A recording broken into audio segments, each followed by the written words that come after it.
Tell me what you teach the people who come into your company. What's in your onboarding program? Here's our manual. Okay. Well, I'm like, where in your onboarding process do you have how important it is that they communicate honestly with you and that they're open, that they listen without reservation. They do not have to agree. Jeez. They can disagree. It's totally fine. But at least just listen without reservation to one another. If you can teach that and embed that in your company, then you are going to move so much faster. Hello, hello, hello. Welcome to another Knowledge Bomb episode of Lead to Greatness, where we believe in helping others reach their greatest potential and together change the world. Today on Lead to Greatness, we have Ken Bogard. And if this is your first time, don't forget to subscribe. Hit that like button, hit the notification bell so you won't miss any of these amazing episodes. And if you're on iTunes, go ahead and rate the podcast and leave a review. That helps get the word out to great leaders and entrepreneurs like yourself. Please help me welcome Ken with how to connect with everyone.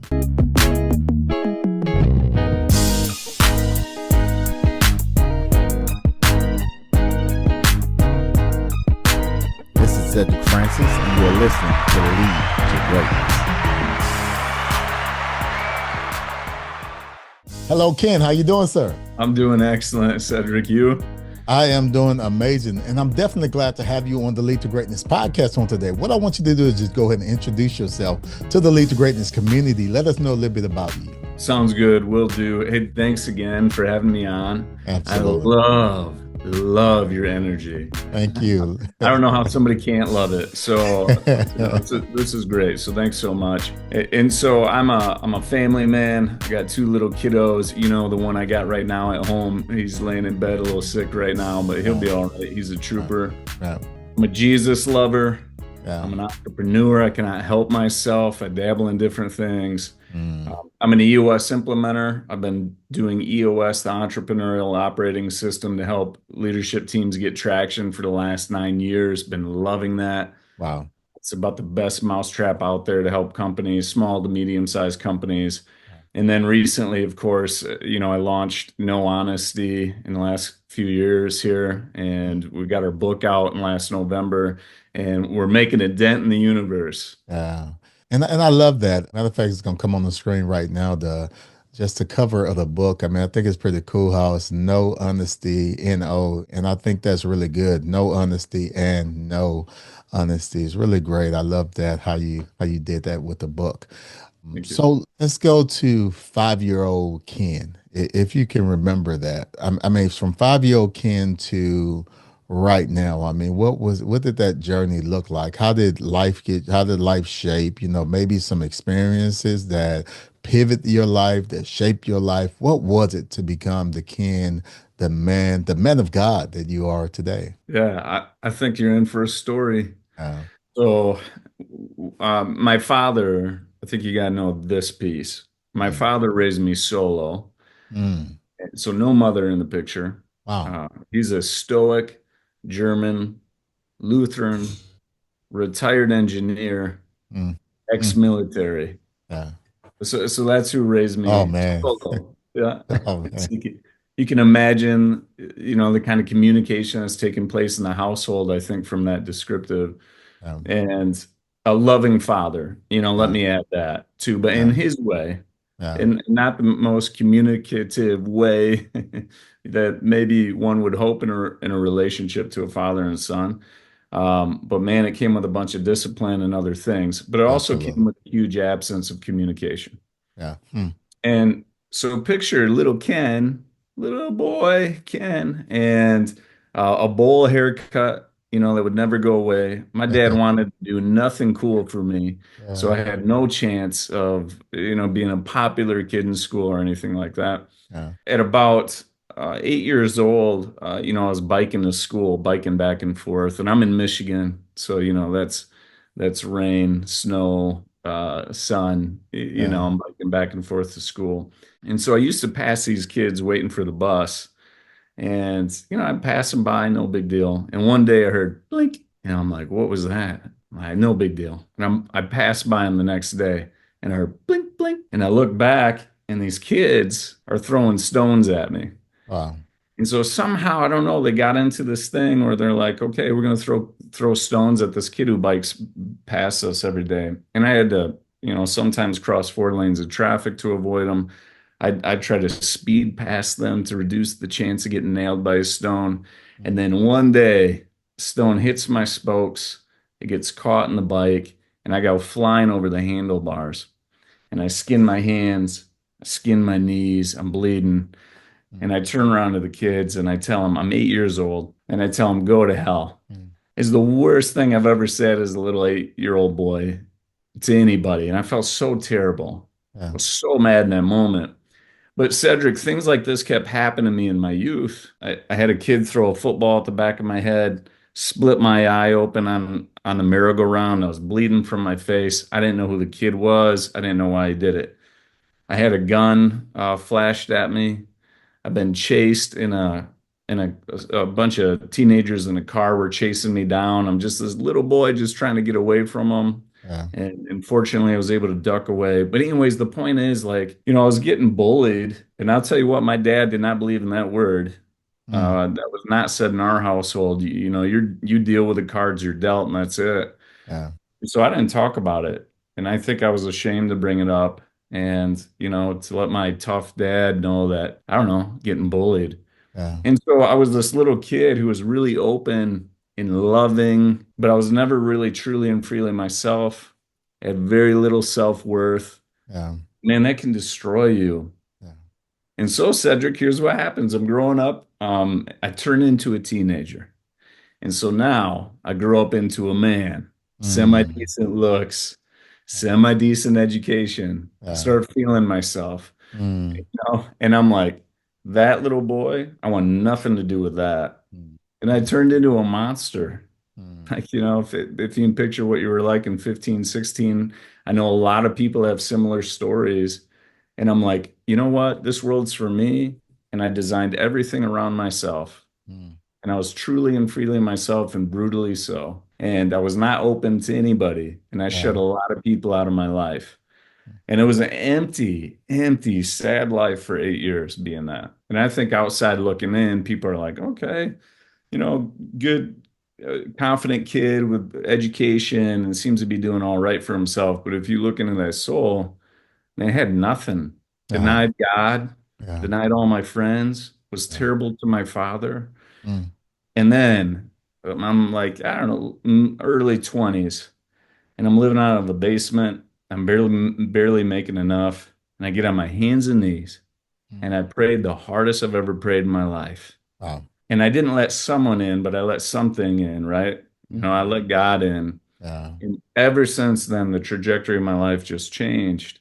And the Amazing. reason I share that, because there was this little boy who was open, but he wasn't really honest. Then there's this teenage boy who's really honest, but not really open. Yeah. And both of them were incredibly lonely places to be. Yeah. And I see that in adults and I see that in leaders now. You see these people are really honest, but not open. And Yeah. you see people that are really open, but not honest. Yeah. And I just want to help them all. Yeah. And so, that story and God has helped me get to where I'm at today. So, there's the history, man. Well, Ken, and I have similar things happen in my life, and it's really interesting how those things, just like everything, every experience, every moment of your life, I don't know, it kind of mold you into who you are, and your path and all these different things. And yeah, I'm 47 years old, and I tell you, Ken, I'm still unpacking things Mm. from my childhood. I want to ask you this question. You have a 5-year-old, so how? What's the struggle? What's the struggle there with with your 5 years? I was gonna say that because I know you've really been dealing and working in this area. But you have a book, you have all these different things. But although it's something you may not act on, but is that something like maybe from that upbringing that comes back and you want to react that way because that's your go-to? What do you struggle in that area? How does that work? Absolutely. I mean, Yeah. it takes a leader in the household, Yeah. Mm. you know, and I'm constantly leading and Yeah. managing in this household. So Yeah. it doesn't stop Yeah. from personal life to work life. Yeah. And I screw up as a leader all the time in this house, Yeah. big time. Yeah. And I'll tell you the struggle I can share with you. I got my 7-year-old daughter Mm. and I got my 5-year-old boy. And my 7-year-old daughter is a total extension of my soul. Mm. Like you can see the line to my soul to hers, and it's just you can see it, right? Yeah. My 5-year-old boy is totally attached to mom. Yeah. And I Mm. think we're like, if you try to put magnets together and you got the opposites and they won't connect, that's me and my boy. Yeah. And I'll never forget, like in knowing this, so knowing this, I'll never forget what this pastor said. This pastor out of Chicago, just a bear of a voice, strong man. I'm forgetting his name right now. But anyways, he's delivering this talk, and he said one thing. I think he's got 8 children. He's like, Mm. always pursue their heart. Mm. Mm. And that one that doesn't connect to you, you got to pursue their heart more. Mm. So just always pursue their heart. And I'm dealing with little kids here. I'm not dealing with teenagers Yeah. or somebody who left the house yet, but Yeah. I can feel that with my son. And so it takes some extra effort to pursue his heart because I Yeah. can't have our souls not connect. I Yeah. can't have the magnets repel each other. Yeah. And so, that's the challenge I find. And we're doing good. We got our Yeah. ups and downs, but that's the Yeah. challenge. And I love this really getting into this conversation because what you're saying and what we're talking about, and I think the only thing that's maybe separating us from certain people because I was there, and like I say, sometimes I'm still there. The only different and advantage I feel I have is the tools. I have the tools that I need to get through these things. It's like I can identify it versus fighting the battle or fighting something that you don't even know what it is. And here you are taking it out on your children or taking it out on your spouse or taking it out on the people that work for you. And you're taking it out on them and you're fighting the wrong battle with the wrong people. And most of the time for me, it's an enemy. It's not the enemy, but the enemy that I'm dealing with, these things of the past. I want to go to no honesty. So what inspired you to write the book and why? Well, I think that big long background I gave you is a big part of it, but I didn't know it until I got much older. Yeah. In EOS, so you're working with leadership teams all day long. So Yeah. somewhere between 3 to 7 individuals in the session room, somewhere between 7 to 9 hours. Yeah. And that's all I'm doing, at least 130 days out of the year, so Mm. that's a lot of time spent with these individuals. Yeah. But you got your usual objectives and agenda. And so for the first few years of doing EOS, I would go through the objectives and agenda. Mm. And then I'm like, something is missing. They're kind of coming in here like zombies, like, all right, let's get through the agenda. And I'm like, I got to rattle them. I got to shake them up, Yeah. something Yeah. different. And Yeah. I saw these healthy rules on somebody else's wall, and I'll rattle them off real quick to you. Respect time, comfortable being uncomfortable, no politicking, no sidebars, no electronics, be open and honest. Mm. And I got really hung up on the healthy rule, open and honest. And Mm. I totally stopped listening to everybody in the room and just focusing on this rule. And I'm like, something about it. Yeah. And I'm like, that Yeah.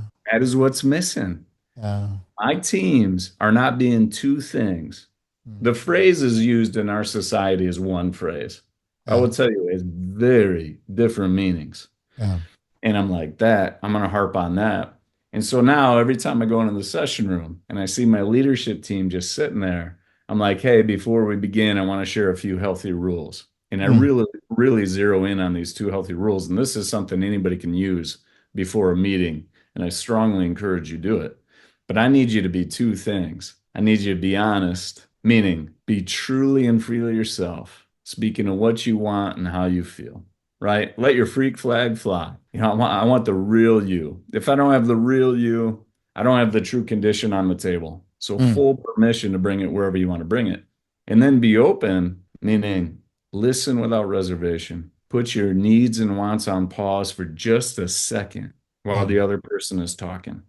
And if we do that, I mean, we're a team. I Yeah. mean, we're doing all right. So Yeah. those two things I started zeroing in on, and I'm like, that's it. And so ever since, I've been focused on those two healthy rules. And you just said something, and I never done this. That's why I'm kind of going here because you said tell them to be honest and be open. And I'm like, wow, this is something I wrote down, and something I'm going to add to my leadership style. Just always ask, be honest, be open. That someone that's going through that right now, maybe dealing with something like this, because I see it happen I mean, Ken, I mean, all the time. It happens more than I would love it to happen, especially since I identified in my organization. I see it happen in so many others. I want you to help us. Things can we put in place to avoid these things? In any relationship that we have, I think it's safe to say we want an honest one and an open one. Mhm. So we're going to hear that a lot throughout the podcast. But if you don't state that as an expectation for the relationship, please don't expect it. Mm. And so you really gotta tell them like, hey, if we're gonna work together, that here's how we're gonna be. I Mm. need you to be wholly 100% honest Yeah. and 100% open. And if we do Mm. that back and forth, I mean, we're unstoppable, right? Yeah. And so the expectations got to be there. And that's what wasn't there when I first got going. And I'd start out with the agenda, Yeah. and I wasn't giving them the expectation of here's how I want you to communicate with this agenda and me and each other in this room. Yeah. And here's the other thing we're up against. So that's good. I mean, that's good for forging ahead. For Yeah. anybody right now listening to this, I mean, set up your expectation right in Mm. any relationship you have, your friends, your spouse, your in-laws, your kids. Please, your kids, they need it. Jeez. Thank you. Man, you helping us. Go ahead. I'm sorry. The Yeah. teacher to invite them to say whatever they want to say because they see your kids so often and how they interact with other students. Please tell your Yeah. teacher that's what you expect. Yeah. Your pastor, Mm. the people who you shake hands with when you go into church. I mean, just everybody, right? Yeah. So at least anybody who you're going to engage with on some sort of important level. And then here's what we're up against, Cedric. I don't know, how you were raised, but when I ask a group of people, I'm like, how many of you, show of hands, were taught to be open and honest in grade school? Your teachers really taught you how important it is for you to be honest, truly and freely yourself, and to be open. And out of 30 people, maybe two or three people raise their hands. Yeah. And then I'm like, okay, let's go further. How about in high school? How many of you? Nobody raises their hands. And then Mm. how about in college? Nobody raises their hands. Yeah. Maybe a couple people because they had a class that taught them the thing. We're talking about a real problem. Jeez. Mm. Cricket's around educating people on the importance of the way to communicate back and forth with one another. And then Jeez. how about your first job, your second job, your third job? It's not taught. Yeah. Yeah. Every leader looks at me and they're like, I want this in my company. I want us to be open and I want us to be honest. And Yeah. I'm like, okay, well, then we got to educate the people that come into your company because they Yeah. haven't been taught it. God. So we have an education crisis. And so there's this giant hole in society where we're not doing this. And then it's just pushed even further because on social media, how we're trained, Yeah. you can fry somebody with an honest opinion and then you get to bail out of there like a coward. Mm. You don't engage in the conversation. And so it's like we're trained to do this, making it even harder to stay in it and stay into the critical, hard conversations longer. Yeah. And so, in other words, Cedric, educate, educate, educate. And so when I look at these companies, I'm like, well, tell me what you teach the people who come into your company. What's in your onboarding program? Mm. Oh, well, here's the process. Jeez, man. Here's how you get trained. Yeah. Here's who your boss is. Here's who your direct reports are. Here's our manual. Okay. Well, I'm like, where in your onboarding process do you have how important it is that they communicate honestly with you and that they're open, that they listen without reservation. They do not have to agree. They can Jeez. disagree. It's totally fine.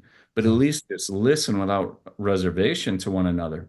If you can teach that and embed that in your company, then you are going to move so much faster. Yeah. And the relationships and the core of every human being at a company can really come together because now we're communicating. Now we have real communication taking place, and it's Mm. way less guesswork. And so all these kind of things, I can feel myself getting, a little preachy. So I do think it starts with so when you're first working with a team or just, I don't know, direct report or something, whatever a group is, Yeah. educate them, just educate them, Yeah. state the expectation. But then you're in it. And so you have, right? It sounds like you have. But and then they claim they're a certain way and then they're not. Mm. Well, that's when facilitating comes in. Mm. And I love your shirt. I saw a picture of a shirt that you had that said "Live Fearless." Yeah. It's like, I love that shirt. Yeah. I Yeah. love, and I think as a facilitator or an arbitrator or somebody who's invited into those relationships, I mean, that's exactly what you need to be. And Yeah. when you're sniffing it out or you see it happening, Mm. you have to go there. You Yeah. got to enter the danger and you have to ask the question, "Hey, Sarah, I noticed that, I'm just getting the sense you seem frustrated. And, I just want to make sure you have an opportunity to speak up." Yeah. And so you're encouraging somebody who, maybe they're showing signs of wanting to speak up, but they're not. Yeah. Self-worth is dragging them down. They got a poor self-worth and it's pulling them down. It's not bringing them out to the table. So we're trying as facilitators and leaders, we're trying to make as safe a space possible for that individual. Yeah. Then you got the other one. Mm. The other one that gets real emotional, sometimes act like a bit of a dictator, Mm. and they're just owning the room Yeah. and all sorts of stuff is coming out. Well, in the beginning, I usually want to shut that down. So my Yeah. first few years of doing that, I'm like, "Ooh, this ain't good. Oh, this emotion. What's wrong with this guy or gal?" Mm. Just all sorts of judgment and projecting onto them like there's something Mm. wrong with them. Um, And now it's different for me. In the last, half a decade at least, I don't react. mm. I actually worked really hard when somebody blows up to listen and not cast any judgment on them Wow. and trying to get a sense for where they're coming from. Even if it's at me, I've had people to tell me to F off and everything under the sun. Yeah. And I try really hard not to judge. In those Yeah. really heated moments, it's about the hardest to do. But if you can train yourself in those heated moments, calm yourself and just listen and seek where they're coming from, their perspective, what they want out of this, what they're trying Mm. to communicate. And then ask questions. So hey, I get the sense that you're pretty upset over this. Yeah. So help me understand because I'm not sure I'm fully getting the full picture here. Where is this coming from? What is it you hope to get out of this? Yeah. And so just slow them down a little bit. So you're Yeah. bringing that person with this huge ego or emotion that's blown through the top. You're just getting them pulled down a little bit, Yeah. calm down, and bring them to a balanced room. That person with low self-worth, you're just trying to pull them up. And Yeah. so we're just trying to make that room as balanced as possible so that communication can freely flow back and forth. Mm. You know, Ken, this is so good. I'm just thinking about the bringing up and to pulling down. I mean, give us some strategies around that, before we move on. so you got to model the behavior a Mm. bit. Yeah. And so with somebody who's struggling with self-worth or seemingly so, Yeah. the tone is like, all right, hey, Yeah. hey, come back to me. Yeah. What do you got? It's pretty gentle. It's pretty gentle. With the bulldozer, the person perceivingly being a prick or whatever you want to say, Yeah. you gotta bring your uptone, you Yeah. know. Say, "Hey, Mike, Yeah. you see what this is doing, right?" And then calm them down Yeah. and try to model how the voice should go. Yeah. And so, right, but I think what happens is a lot of times we point at that dictator, that loudmouth type person. They're disruptive to the relationships, but so is the person lacking self-worth who's really quiet. Yeah. They're kind of messing things up too by not bringing their honesty to the table. And Jeez. so I think we got to look at that whole picture Yeah. and realize like, everybody here needs a little help. And hey, myself included. Yeah. And so sometimes I'll have a vulnerable moment and being like, "Hey, Mike, that was really intense to me, man." And I can feel my walls going up, and I'm trying not to let them go up so I can totally understand you. And so let's try that thing again. And, tell me what you really feel. And if you got to take a second, take a second. But we Yeah. just got to try again Yeah. because I can't hang with you like that. And so, there's some other tactics for you. Ken, this is amazing because sometimes as leaders, oh man, our egos kick in and we like, who are you talking to? So we get in our feelings. And that being open goes out of the window. And the reason why I brought that up because I believe myself and several others can sometimes allow self to get in the way Well, we can't get the end result because that's a little boy in Cedric's, little Cedric, that was hurt at 6 years old. Still, he show up at 47 years old. And now I can't complete the mission or do what I need to do because 6 year old Cedric showing up and saying, "Don't talk to me like that." So I'm not trying to offend. I'm not, I'm using the voice, but it happens. It happens. Yeah. It happens. And so I love it because, even in the midst of that, you try to maintain that being honest and being open. Let me ask you this, Ken. If you was to, by any reason, maybe having a bad day or something happened, and you were to be in a situation where you wasn't open, that you closed out, those walls came up and you got on the defense in the situation, how do you deal with that? Yeah, so there is, we call it a reflective practice and an in the moment practice and a forging ahead practice. So Mm, there's three kind of moments in time that take place. When you're first learning how to be open and you're really exploring that topic, a lot of it is reflective. mm, A lot of it's like, oh, here's this moment in time, right? Like you're asking now. Politics is always a great one. mm. It charges everybody up Yeah, and everybody's ready to defend their own stance yeah, and build this world for themselves, a me, mm, myself, and I world. yeah, Only my stance is right, and yeah, only my leader is what I need for me. yeah, And nobody's really listening to each other and mm, trying to understand where the other person's walk of life came from and like yeah, why they might choose different leaders. yeah, And we're just so ready to attack one another. yeah, We just want to attack. yeah, And so and when somebody attacks, we tend to put that wall up. And so, I can think of different political conversations I've had with family members.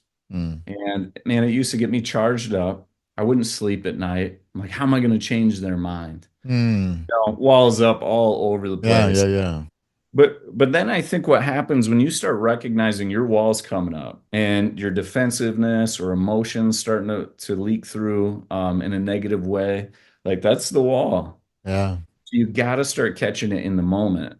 mm, And so, like, okay, Cedric and I are about to have a political conversation here, and I see it very differently than him. I don't know. We should explore that another time. I'd love yeah, to.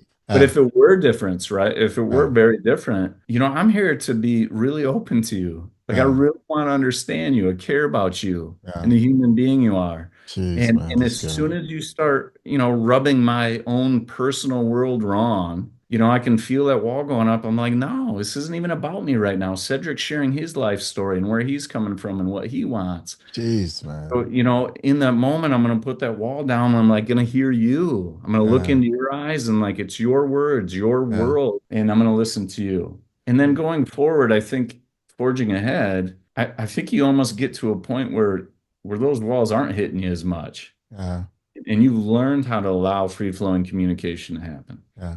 I want to talk a little bit about the book. Why should, whether a father, whether a spouse, whether a coworker, an entrepreneur, a Christian, a pastor, an evangelist, a politician. So why should all these individuals, why should they purchase your book? No honesty. Well, for the same reasons that God helped me Yeah, snap out of my selfishness, yeah, they're going to be called for some reason to communicate better yeah, or to connect with relationships in their life that matter to them most. Something's going to call them to do it. The book is just going to simplify communication for you. yeah, It doesn't get simpler than what we're giving you. yeah. And I think what happens when we pick up communication books is somebody's got the 14 layers of this and the 17 laws of this, and it's Mm, just convoluted, it's confusing. yeah, And we're really trying to make it so simple for you to help you gain confidence in who you are as a human being yeah. and help you release some of the neurotic control we're trying to have on all our lives and become a little more open. Mm, This world was designed for 8 billion people, not for one. And if you want to learn how to connect with anyone, pick up this book and read the chapter on openness, and it'll change your life. yeah. And I love it. I pastor a church. I have a nonprofit organization, and leadership lead to greatness, especially the pastoral aspect of it. This is what I've learned with every conflict in every relationship is the lack of communication. Mhm. Even a husband trying to explain something to his wife, the problem is he's explaining it in a way that she don't understand because and you just made this so simple. Be honest, be open. It's the thing that's been taken away. And I believe if we get this, and if we get the book and listen, I just ordered the book on Audible. You can get it on Amazon, but I just purchased the book on Audible, and which I can listen to. So while you come, as a matter of fact, it's 5 hours, 30 minutes. My ride when I'm commuting and moving around. And I'm also going to buy the book to mark it up or whatever, because I like to write notes and mark the book up or whatever thoughts, from my takeaways and things from the book, because I really want to improve my communication. I don't think you can know enough about communication. My wife, we both from planet Earth, but I mean, sometimes it was like, man, we're from two different planets. It's like it's the communication, but then we really just understanding each other. I mean, things get better. And like I say, 27 years. I mean, it's a long time to get here. We still trying to get somewhere, right? But that communication piece has been so helpful when we learn that. And I'm talking probably 15 years into our marriage, which was insane. You can communicate with anyone if you learn how to communicate. And that, I think, man, just this alone, Ken, be honest, be open. I have it written on a piece of paper, but I'm gonna do something real cool, and I'm gonna get my wife she got a craft room or whatever. She creates stuff or whatever. I'm gonna have her to create me a be honest, be open, something so I can remember, be ahead of me.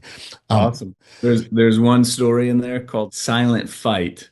uh, So not Silent Night, but Silent Fight, and it's uh, between my wife Ilsa and I, and uh, it's a good one for those marriages out there because everybody's laughing when they're reading it because they're like, "Yep, been there," or "I'm there uh, right now." yeah, yeah, Uh, yeah. yeah. Yeah. Definitely excited. Looking forward to getting into that. So, Ken, what are some practical leadership growth tips, tools, advice that you can share with the Lead to Greatness community to help us reach our greatest potential? I call it the agreement. So if there's anything to take away from the book, this is a full chapter and it's called the agreement. And so we talked earlier about educating, but also an expectation. Mm, And so if you're about to have an important conversation with somebody you care about, you love, or you're trying to foster a relationship with in some way, have the agreement with them. mm, And it goes like this. Hey, Cedric, can we just agree to communicate a certain way? There's some things I want to bring up and talk to you about. wow. And here's what I'd like for you to be honest with me. Just be truly and freely yourself, man. Be you, speaking of what you want and how you feel. I'm going to be open to you. I'm going to listen to you without reservation. I'm going to put my needs and wants on pause for you. But here's the deal. I'm going to be honest back at you, and I ask that you be totally open to me. But I think if we do that, we're going to have a really great conversation. So use that. Knowledge. Oh man, Ken, this is good. This is good. Thank you. Thank you so much, man. I really enjoyed this conversation. I'm Right? telling you, you already helped me. I promise you. I mean, there's a lot of nuggets we share, but I mean, what stood out to me is what you said here, and I'm like, wow, that's. We'll go back to it again. I know it sounds like a broken record. Be honest, be open. Man, that is so. I'm like, wow, I've been missing this. So I know if I've been missing this, and in this podcast, you just helped me with something. I know me reading your book and also listening to your book will definitely help me in other areas to affect what I'm doing. So thank you so much, Ken, for what you're doing. Thank you. The Lead to Greatness community is definitely better for it. If someone wants to connect with you and what you're doing, what should they go? Yeah, I would tell you, do not hesitate to connect with me as a human being, especially on LinkedIn. So that's probably where I'm most active. You can go to the website too and fill out a contact form. Hey, I'm the kind of guy that's going to pick up the phone and have a conversation with you. Yeah. And so that, I pride myself in being accessible. I want to change how the world communicates. Yeah. And so, I'm happy to have a conversation with anybody that wants to have one. And so go on LinkedIn, look up Ken Bogard, Google No Honesty, K-N-O-W, No Honesty. You'll find us, and connect and don't hesitate. Thank you, man. It's so amazing. Great conversation with you, man. This is really good, really impactful. On behalf of the Lead to Greatness community, I want to thank you so very much for taking time out of your busy schedule, Ken, and adding value to us all. Back at you, Cedric. Blessed to be on your podcast, man. Blessed to know you. I love you, care about you, man, and I hope the best for you in this world. Thank you. We want to thank you for joining us today on the Lead to Greatness podcast. So remember, if you help others reach their greatest potential, together we can change the world. Peace.